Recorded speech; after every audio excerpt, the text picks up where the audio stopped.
Hello students, welcome to रोशन की class YouTube channel. दोस्तों, आप सभी का बिहार शिक्षक भर्ती के प्रैक्टिस सेट दूसरे में एक बार फिर से बहुत बहुत स्वागत है। आज हम देखने वाले हैं यहाँ पे इस प्रैक्टिस सेट में गणित, विज्ञान और रीजनिंग के जो क्वेश्चन आते हैं 20 क्वेश्चन, उसको यहाँ पे हम डिस्कस करेंगे और अच्छे तरीके से मैं आप लोगों को समझाऊंगा, जिससे आप लोगों को मैथ में अगर दिक्कत भी होगी तो आप लोग इस तरीके के क्वेश्चन अगर आते हैं और रियल क्वेश्चंस हैं जो आपके एग्जाम में आ सकते हैं और ऑप्शंस भी वैसे ही रखे गए हैं जैसे आपके बिहार शिक्षक भर्ती में आते हैं। तो एक एक चीज़ ध्यान से देखिएगा, एक एक चीज़ में एक एक चीज़ बताऊंगा आप लोगों को, चाहे वो मैथ हो, चाहे साइंस हो, चाहे रीजनिंग हो, अच्छे तरीके से समझाऊंगा। तो वीडियो अगर अच्छी लगे तो प्लीज़ वीडियो को लाइक कर दीजिएगा और ऐसी वीडियो डेली बेसिस पे देखने के लिए रोशन की क्लास यूट्यूब चैनल को सब्सक्राइब कर लीजिएगा। चलिए देर नहीं करते हैं और चीज़ें ध्यान से लिखिएगा, क्योंकि यहाँ पे मैं अपने हाथों से लिख रहा हूँ चीज़ें। जैसे अभी ये लिख रहा हूँ, जैसे ये 2 लिख रहा हूँ तो ये हाथों से लिख रहा हूँ, तो इसको ध्यान से देखिएगा। एक एक चीज़ मैं समझा रहा हूँ, उसको ध्यानपूर्वक बस देख लीजिएगा आप लोग। तो देखिए यहाँ पे पहला क्वेश्चन है, एज वाले टॉपिक से है ये मैथ के। सतीश की आयु गौतम से 2 वर्ष अधिक है, जिसकी आयु साई की आयु से 2 गुना है। अब यहाँ पे जिसकी का मतलब है, यहाँ पे गौतम से बोल रहा है, ये गौतम को ये जिसकी इंडिकेट कर रहा है कि सतीश की आयु गौतम से 2 वर्ष अधिक है और गौतम की आयु साई की आयु का 2 गुना है। यदि सतीश, गौतम और साई की आयु का कुल योग 27 है तो गौतम की उम्र पूछ रहा है आपसे। तो इस तरीके के अगर क्वेश्चन पूछता है आपसे तो जैसे जैसे क्वेश्चन कहे वैसे वैसे लिखते जाइए, आपका क्वेश्चन आसानी से सॉल्व हो जाएगा। सबसे पहले देखिए साई की उम्र मान लेते हैं। साई की उम्र अगर बोले तो यहाँ पे हम बोलते हैं, इसकी उम्र मान लेते हैं यक्स। तो गौतम की उम्र कितनी है? गौतम की उम्र साई की उम्र का 2 गुना है, यानी कि गौतम की उम्र हो जाएगी, ध्यान से लिख देखिएगा, गौतम की उम्र हो जाएगी यहाँ पे 2x। और जब गौतम की उम्र 2x हो जाएगी तो सतीश की आयु कितनी है? गौतम से 2 वर्ष ज़्यादा, तो सतीश की उम्र हो जाएगी, बस ध्यान से देखिएगा, 2x + 2। अब यही बोल रहा है कि तीनों की जो उम्र है उनको जोड़ दिया जाए तो वो 27 होता है, यानी इन तीनों को जोड़ते हैं 2x + x और 2x + 2, तो ये किसके बराबर है? 27 के बराबर है। तो इसको कैसे सॉल्व करेंगे? सभी को जोड़ लीजिए, x + 2x 3x और ये 2x 5x + 2, यानी कि अगर इसको मैं रफ कर देता हूँ, इसको मिटा देता हूँ, फिर ध्यान देखिएगा, 5x + 2 बराबर हो जाएगा 27 के। 5x + 2 बराबर हो गया 27 के। तो यहाँ पे 5x बराबर क्या आ जाएगा? इधर जाएगा तो ये माइनस हो जाएगा 2, तो 27 में से 2 गया 25 हो गया। तो x की वैल्यू आ गई यहाँ पे 5। जब x की वैल्यू 5 आ गई, x किसकी उम्र थी? साई की उम्र। और पूछा किसका है? गौतम की उम्र। गौतम की उम्र क्या थी? 2x थी। तो जब x बराबर 5 तो 2x बराबर 10, यानी क्वेश्चन का सही आंसर हो जाएगा सी ऑप्शन। आशा करता हूँ आप लोगों को समझ में आया होगा। इजी तरीके से मैंने आप लोगों को ये क्वेश्चन समझाया है। चलते हैं दूसरे क्वेश्चन की तरफ, जो रीजनिंग का क्वेश्चन है। यहाँ पे देखिए बोल रहा है क्वेश्चन, किसी विशिष्ट कूट भाषा में 1 को 15, 28 और 15 के रूप में लिखा जाता है, जबकि 2 को 20, 46 और 45 के रूप में लिखा जाता है। तो उसी भाषा में 6 को कैसे लिखा जाएगा? तो सबसे पहले इसको डिकोड करेंगे, फिर 6 का हम कोड निकालेंगे। तो 1 है। अब यहाँ पे आपको ABCD के नंबर याद होने चाहिए कि A की प्लेस वैल्यू 1 है, B की प्लेस वैल्यू 2 है। इस तरीके से जैसे ही अगर याद होगा तो आप लोग आसानी से ये क्वेश्चन देखते ही सॉल्व कर पाएंगे। O की प्लेस वैल्यू क्या होती है? 15 लिखा गया है। n की प्लेस वैल्यू होती है 14, लिखा गया 28, यानी कैसे करेंगे? 14 × 2।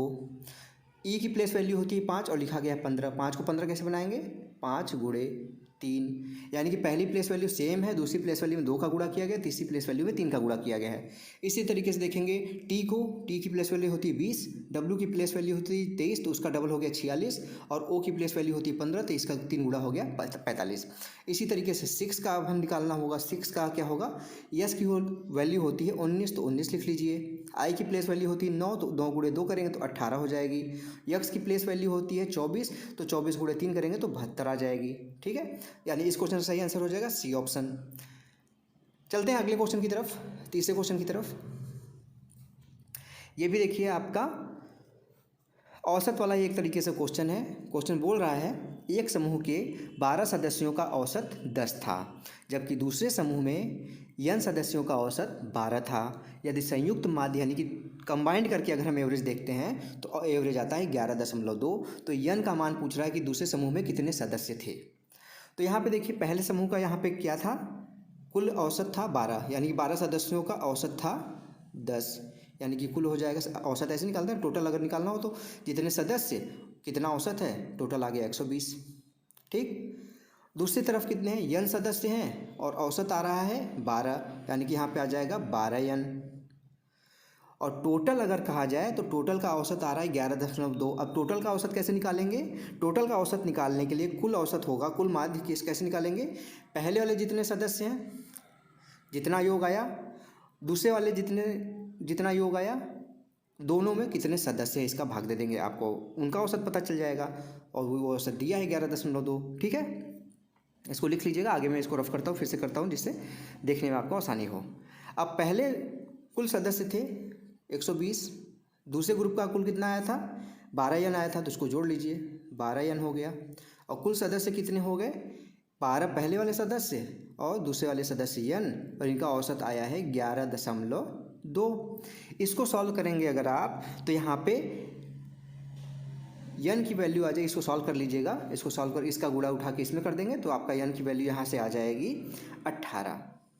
तो इस क्वेश्चन का सही आंसर क्या हो जाएगा, 18। अब ये इक्वेशन तो आपको सॉल्व करने आना चाहिए। 120 प्लस 12 यन था और इधर 12 प्लस यन था, 12 प्लस यन का इधर गुणा करेंगे, 12 का गुणा 11 में हो जाएगा, यन का गुणा इसमें हो जाएगा, इक्वेशन सॉल्व करेंगे तो आपका यन की वैल्यू आ जाएगी 18। तो आशा करता हूँ आप लोगों को समझ में आया होगा इस टाइप के क्वेश्चन कैसे सॉल्व करते हैं। चौथे क्वेश्चन की तरफ बढ़ते हैं। दो संख्याओं का अनुपात 2:3 है। यदि बड़ी संख्या के 20% में 20 जोड़ा जाता है तो छोटी संख्या के 10% से 25 अधिक के बराबर हो जाती है। यहाँ पे बोल रहा है क्वेश्चन कि दो संख्याएं हैं 2:3 के अनुपात में, तो इसको अनुपात कैसे, बड़ी संख्या छोटी संख्या कैसे मानना होगा, आपको छोटी संख्या 2x हो जाएगी और बड़ी संख्या 3x हो जाएगी, क्योंकि जाहिर सी बात है कोई अगर x है उसमें 2 का गुणा करेंगे और 3 का गुणा करें तो 3 वाला हमेशा बड़ा होगा। तो संख्या हो गई 2x और 3x। अब यहाँ पे बोल रहा है कि बड़ी संख्या के 20% में 20 जोड़ा जाता है। बड़ी संख्या कौन सी है, 3x है। इसमें क्या किया गया है, 20% लिख लीजिए ऐसे। ठीक, कितना जोड़ा गया है, 20 जोड़ा गया है। ये बराबर किसके है, छोटी संख्या के 10% से 25 ज़्यादा। इन दोनों को सॉल्व कर लीजिए। प्रतिशत को हटाने के लिए 100 से भाग यहाँ पे भाग दे देंगे। ठीक है, इसको जब आप सॉल्व करेंगे तो यहाँ पे आ जाएगा आपका 20, यहाँ पे 3x हो जाएगा। फिर से कर देता हूँ मैं, आप लोगों को आसानी से दिखेगा। 3x में 20 का गुणा करेंगे, परसेंट है तो यहाँ पे ये 60x हो जाएगा। 60x प्रतिशत बराबर प्लस यहाँ पे 20 भी था क्योंकि इसमें 20 जोड़ा गया था, बराबर कितना होगा 2x गुणे 10 था तो यहाँ पे 20% हो जाएगा, 20%। और इसमें कितना जोड़ा गया था, 25 जोड़ा गया था। इसको लिख लीजिए, इधर 20%, इधर 60%, कितना हो जाएगा, 60% में से 20% गया है तो 40% आ जाएगा। 40x प्रतिशत बराबर कितने के आ जाएगा, इधर 20 था उधर 25 था तो 1 हट जाएगा तो ये आ जाएगा आपका 5। ठीक, प्रतिशत को हटाने के लिए 40x/100 कर देंगे, यहाँ पे आ जाएगा 5। 100 को गुणा 5 में करेंगे तो 500/40 करेंगे, 0 से 0 कट जाएगा, 50 बचेगा, 50/4 आपका आ जाएगा x का मान, यहाँ पे आ जाएगा 12.5। जब x का मान 12.5 आ गया, छोटी संख्या क्या थी, 2x थी, तो 2x का मान कितना आ जाएगा, 25 आ जाएगा। इस यानी कि इस क्वेश्चन का सही आंसर हो जाएगा उपयुक्त में से कोई नहीं। ठीक है, एक एक चीज़ समझेंगे क्योंकि यहाँ पे स्पेस कम है इसलिए मैं मिटा दे रहा हूँ, लेकिन एक एक चीज़ समझेंगे तो आपको समझ में आ जाएगा। पांचवा क्वेश्चन है, अनीता और विनीता 1950 रुपये की राशि को आपस में 6:7 के अनुपात में विभाजित कर लेती हैं। यदि उनमें से प्रत्येक के हिस्से में 100 रुपये की राशि जोड़ दी जाती है तो उनके नए हिस्सों का अनुपात आपको ज्ञात करना है। बहुत ही आसान क्वेश्चन होता है इस तरीके का क्वेश्चन। अनीता है, अ लिख लेता हूँ, और विनीता व लिख लेता हूँ। इनका अनुपात किस हिस्से में तोड़ा इन लोगों ने, 6:7 में। कितना तोड़ा, 1950 रुपये। अब तोड़ा है, ये दोनों तोड़ के यही बराबर तो होगा। 6 और 7 कितना अनुपात हुआ, 13। इसको मान लीजिए 13x, ये हो गया आपका 1950 के बराबर। इसको अब भाग दे देंगे तो x की वैल्यू आ जाएगी, यहाँ पे ध्यान दीजिएगा, 13x बराबर 1950 आया था। यक्स की वैल्यू आ जाएगी यहाँ पे 13 का भाग देंगे तो 13 कम 13, 13 पचे 65 और एक जीरो, यानी कि यक्स की वैल्यू 150 आ गई। तो यक्स की वैल्यू 150 आ गई तो 6x था अनीता के पास, विनीता के पास 7x था, यानी कि यहाँ पे आ गया आपका 150 को गुणा करेंगे 6 में तो 900 आ जाएगा। 900 अनीता के पास आया और 1050 विनीता के पास आया। इन दोनों में 100 जोड़ना है आपको, यहाँ पे 100 जोड़ेंगे, यहाँ पे भी 100 जोड़ेंगे, तो यहाँ पे अनीता के पास आ जाएगा आपका 1000 और विनीता के पास कितना आ जाएगा, फिर से कर देता हूँ। अनीता के पास आ गया 1000 और विनीता के पास आ गया 1050 में 1150 हो जाएगा उसका। 100 जोड़ेंगे तो 0 से 0 गया, 100/115। यहाँ पे देखेंगे तो 20 से सीधे सीधे कट रहा है, यहाँ पे 5 से कट होगा तो 5 से करेंगे तो 20 आ जाएगा और यहाँ पे आपका 23 आ जाएगा। तो इस क्वेश्चन का सही आंसर हो जाएगा बी ऑप्शन। बस मेरा मतलब है ये टेस्ट सीरीज प्रैक्टिस सेट कराने का, आप लोगों को तरीका बता सकूं कि कैसे आप आसानी से इस टाइप के क्वेश्चन को आसानी से कैसे सॉल्व कर पाएंगे। ये क्वेश्चन मैंने यूट्यूब चैनल पे अपने पोस्ट भी किया था कम्युनिटी में, वहाँ पे काफ़ी बच्चों ने इसका आंसर भी किया है। बहुत ही आसान क्वेश्चन है। 471 से 479 गया, यानी कि 8 बढ़ा। उसके बाद 479 से 452 आया, यानी कि 27 माइनस हुआ, प्लस 8 हुआ, फिर माइनस 27 हुआ। फिर 452 से 516 गया, यहाँ पे क्या हो रहा है, प्लस 64 हो रहा है। उसके बाद 516 से 391 आया, माइनस 125 हो रहा है। अब यहाँ पे आपको पैटर्न समझ में आ जाना चाहिए। 8 क्या है, 2 का क्यूब है। 27 क्या है, 3 का क्यूब है। 64 क्या है, 4 का क्यूब है। 125 क्या है, 5 का क्यूब है। तो अगली संख्या क्या होगी, 6 की क्यूब होगी। लेकिन क्या होगा, 6 का क्यूब, यहाँ पे प्लस था, फिर माइनस हुआ, फिर प्लस हुआ, फिर माइनस हुआ, यानी कि 6 का क्यूब प्लस होगा। 6 का क्यूब क्या होता है, 216 होता है प्लस। तो 391 में 216 जोड़ेंगे तो आपका 607 आ जाएगा। पैटर्न समझ में आ गया? अगर आ गया हो तो प्लीज़ वीडियो को लाइक कर दीजिएगा दोस्तों। 7वें क्वेश्चन की तरफ बढ़ते हैं। यदि यक्स यह सबसे बड़ी 4 अंकों की संख्या है जिसे 237 से विभाजित किया जा सकता है, तो यक्स के अंकों का जोड़ क्या होगा। आपसे पूछ रहा है कि जो यक्स है वो 4 अंकों की सबसे बड़ी संख्या है जो 237 से विभाजित होती है। तो आप सभी को पता है कि 4 अंकों की सबसे बड़ी संख्या क्या है, आप कहेंगे 9999। लेकिन 9999 237 से भाग तो जाएगा नहीं, तो ये तो संख्या नहीं होगी। लेकिन कैसे निकालेंगे इसको मैं आप लोगों को समझा देता हूँ। जब 9999 को 237 से भाग दे देंगे आप, तो जो यहाँ पे बचेगा लास्ट में वही 9999 में से घटा देंगे तो आपको 4 अंकों की सबसे बड़ी संख्या मिल जाएगी जो 237 से विभाजित होगी। तो सबसे पहले भाग दे देते हैं सीधे सीधे। तो 237 4 बार जाएगा तो आपका हो जाएगा यहाँ पे 948। 948 में इसमें से 1 बचेगा, यहाँ पे 5 बचेगा, यहाँ पे 9 बचेगा। अब यहाँ पे 237 कितनी बार जाएगा, तो 237 गुणे 2 करेंगे तो 474 हो जाएगा।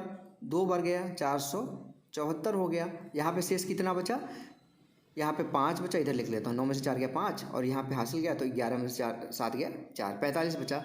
लास्ट में 45 बचा, यानी कि 9999 में से 9999 में से 45 हम अगर यहाँ पे माइनस कर देते हैं तो हमको पता चल जाएगी कौन सी संख्या सबसे बड़ी है 4 अंकों की जो 237 से पूर्ण रूप से विभाजित होती है। तो यहाँ पे आ जाएगा 4, यहाँ पे आ जाएगा 5, यहाँ पे 9 बचेगा ही, यहाँ पे 9 बचेगा ही।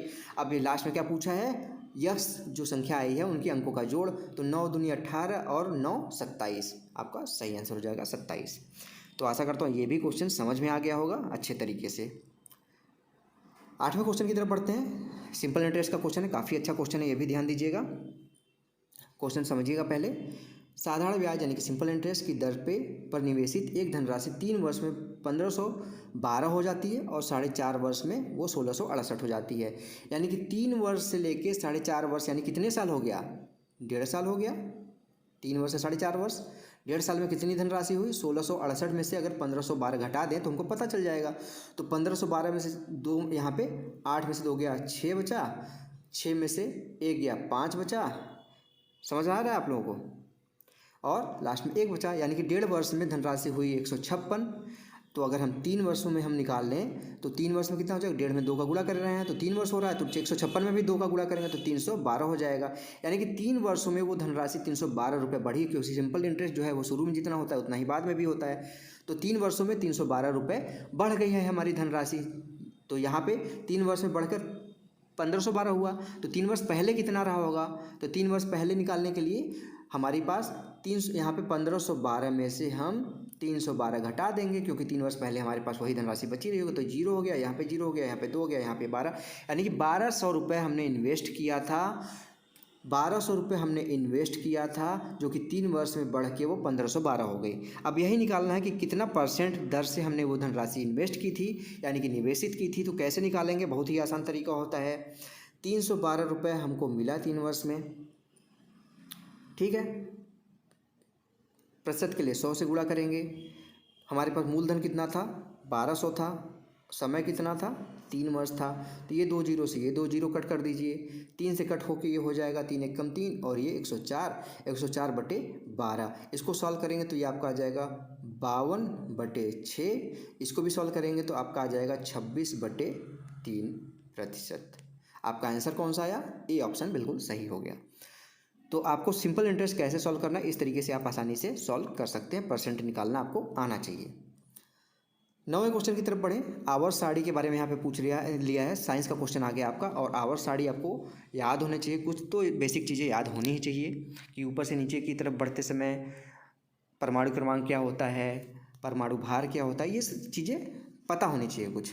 तो आधुनिक आवर्त सारणी के अनुसार निम्न में से किस तत्व का परमाणु क्रमांक 30 है?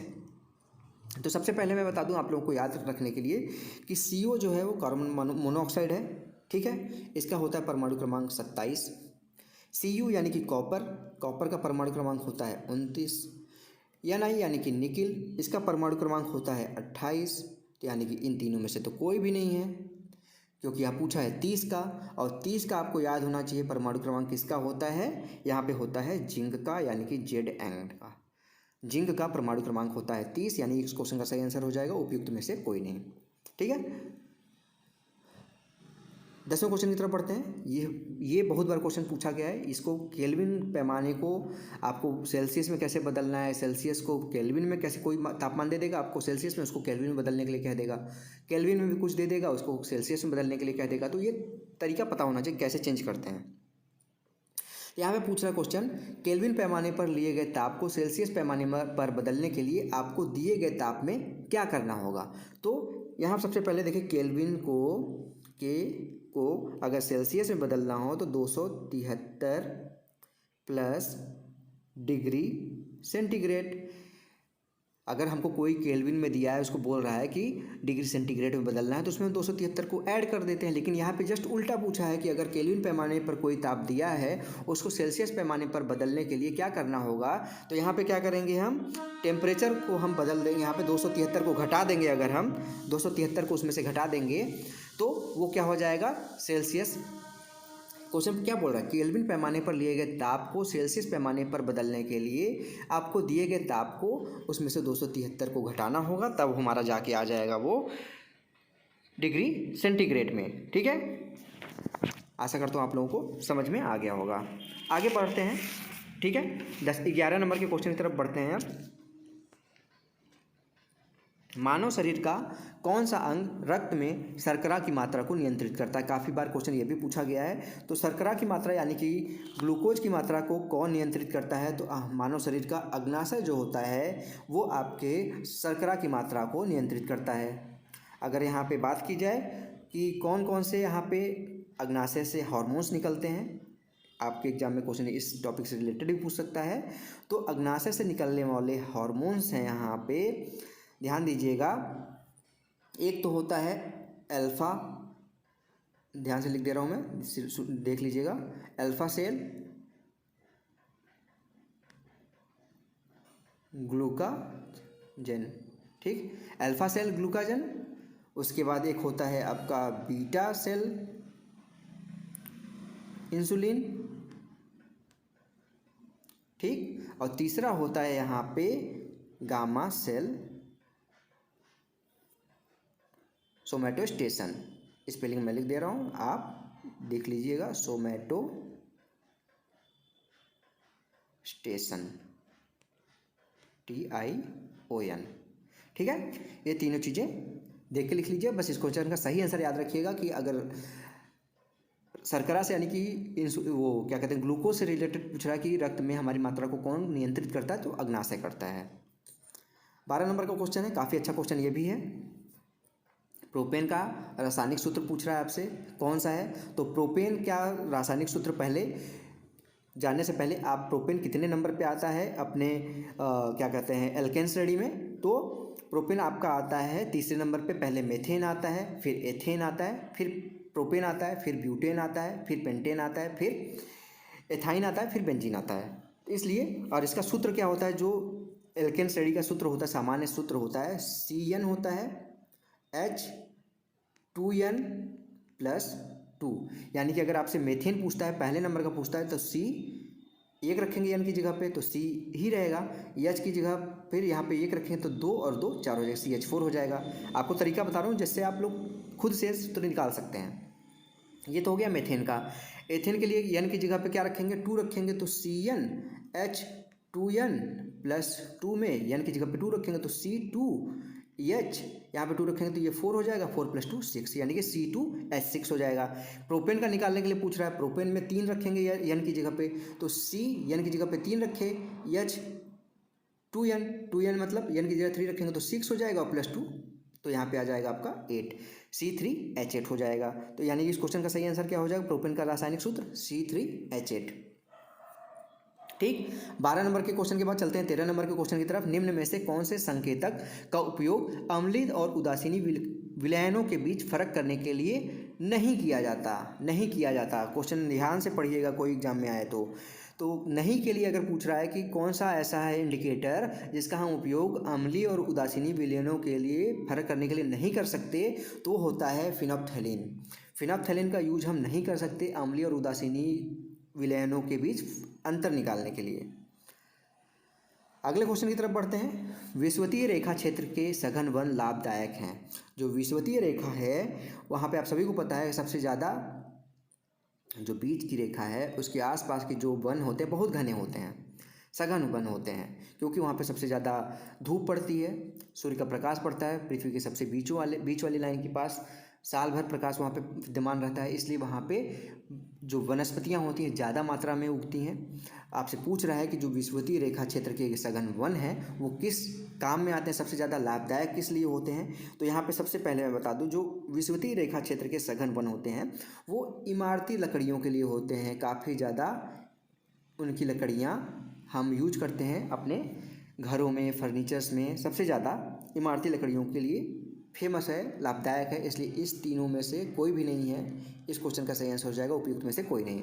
ठीक, 15 क्वेश्चन की तरफ बढ़ते हैं। कोई पिंड विराम से चलना शुरू करता है, यानी कि रुका रहता है, वहाँ से चलना शुरू करता है। उसके बाद इसका विस्थापन डैश डैश डैश के समानुपाती तब होगा जब इसका त्वरण स्थित होगा। सबसे पहले आपको यहाँ पे क्या पता होना चाहिए? सूत्र पता होना चाहिए इसका। यस बराबर होता है UT + ½ AT²। यस बराबर UT + ½ AT²। तो यहाँ पे चलना शुरू कर रहा है, यानी कि 0 से वो उसका प्रारंभिक वेग क्या था? 0। तो प्रारंभिक वेग यहाँ पे U बराबर होता है प्रारंभिक वेग, यहाँ 0 रखें तो ये पूरा 0 हो जाएगा। तो यस बराबर हो जाएगा। और त्वरण भी यहाँ पे कह दिया गया है, त्वरण स्थित है, यानी कि ये जो A है वो कांस्टेंट है। तो बचा क्या? यस यहाँ पे बचा डायरेक्टली प्रोपोर्शनल इसके T² के, यानी कि समय के समानुपाती होता है। तो यहाँ पे क्या हो जाएगा? शुरू किए गए समय के। इसका बी ऑप्शन बिल्कुल सही हो जाएगा। बढ़ते हैं 16 नंबर के क्वेश्चन की तरफ। निम्नलिखित में से किस ऊतक में मृत कोशिकाएं होती हैं? मृत कोशिकाएं आपसे पूछ रहा है कि निम्नलिखित में से किस ऊतक में मृत कोशिकाएं पाई जाती हैं? तो इस क्वेश्चन का सही आंसर हो जाएगा ए ऑप्शन। यहाँ पे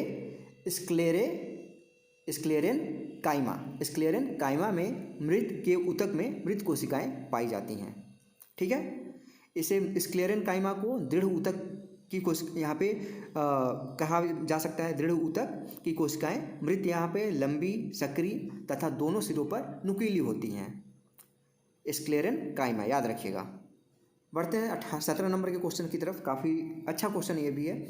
3 क्रमागत बट्टों 30%, 20% और 5% के समतुल्य बट्टा आपको पूछ रहा है कि तीन, एक तरह से समझ सकते हैं डिस्काउंट है कि 30% का डिस्काउंट दिया गया है, 20% का, फिर उसके ऊपर 20% का डिस्काउंट दिया गया है, फिर उसके ऊपर 5% का डिस्काउंट दिया गया है। तो ये जो 3 बार डिस्काउंट दिया गया है, अगर एक बार में ही आपको डिस्काउंट देना हो तो कितना % होगा वो। तो इसको कैसे निकालेंगे, पहले मान लेते हैं कोई हमारे पास कोई संख्या है, अंकित मूल्य है 100, ठीक। उस पर हम पहले 30% का डिस्काउंट देते हैं तो क्या हो जाएगा, 70 हो जाएगा, 70/100। फिर उस पर 20% का डिस्काउंट देते हैं यानी कि 80/100 हो जाएगा, समझ रहे हैं। उस पर फिर 5% का डिस्काउंट देते हैं यानी कि 95/100 हो जाएगा। इसको सॉल्व करने के लिए इसको पहले सीधे कट कर दीजिए, 1 0 2 0 से ये 0 कट कर दीजिए, बचा कितना, 7 × 8 × 95/100, 7 × 8 × 95/100। इसको सॉल्व करेंगे तो यहाँ पे आपका आएगा, इसको सॉल्व कर लीजिएगा, 7 8 56 होता है। इसको आप सॉल्व करेंगे तो आपका यहाँ पे लास्ट में आएगा, कितना % आएगा, 53.2। लेकिन ये आपका डिस्काउंट आया है इतना, हम ये बट्टा दिया गया है यानी कि कितना यहाँ पे इसके बराबर होगा, ये 53.2 आपका टोटल 100 में से इतना हमने डिस्काउंट दिया। तो तीनों क्रमांक इसको क्या करेंगे, 100 में से हम माइनस कर देंगे 53.2 को, तो हमारा वो समतुल्य हो जाएगा बट्टे के। बट्टा एक तरह से होता है, डिस्काउंट तो देते हैं हम, जो लोगों को बता के देते हैं कि हम ये डिस्काउंट दे रहे हैं, लेकिन जो बट्टा होता है वो हम चोरी करते हैं।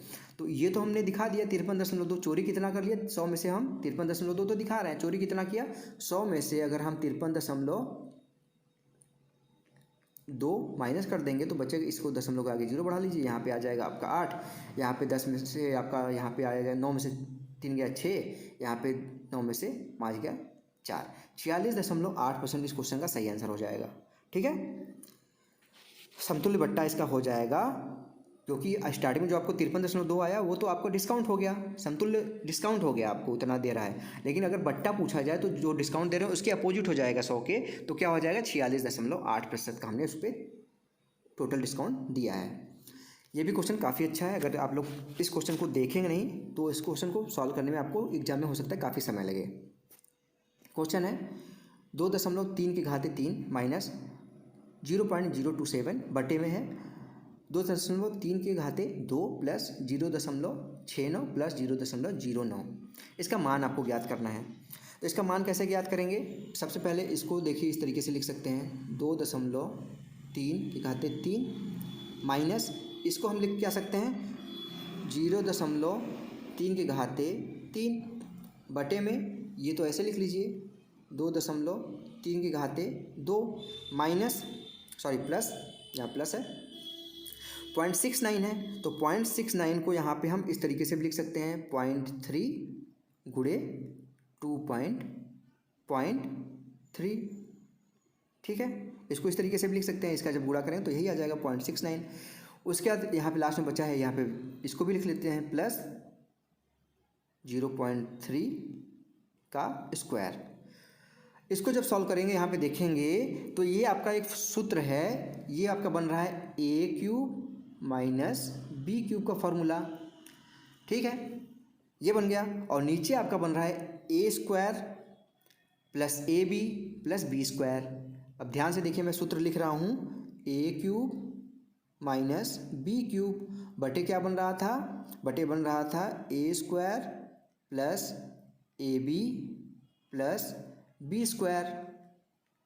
इस फॉर्मूले को अगर हम एक्सपेंड करेंगे तो हमारा आता है a माइनस बी और ब्रैकेट में a² plus ab plus b², जो कि नीचे ये पड़ा हुआ तो ये इससे कट जाएगा, लास्ट में टोटल बचेगा क्या, a माइनस बी सिर्फ बचेगा।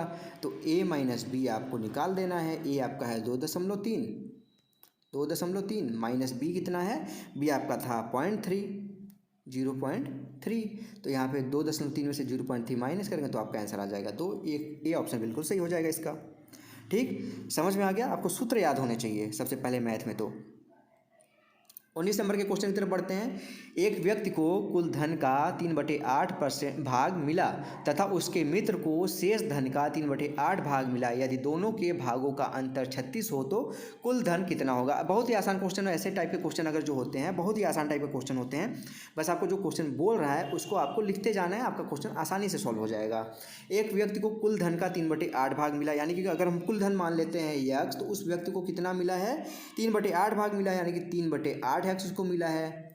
बचेगा कितना, जो बचेगा उसमें से उस 3/8 भाग दूसरे उसके मित्र को मिला है। अब बचा हुआ कैसे निकालेंगे, x में से 3/8 भाग जो था वो मिल गया पहले व्यक्ति को, तो x माइनस 3/8 x करेंगे तो हमको जो बचेगा वो पता चल जाएगा।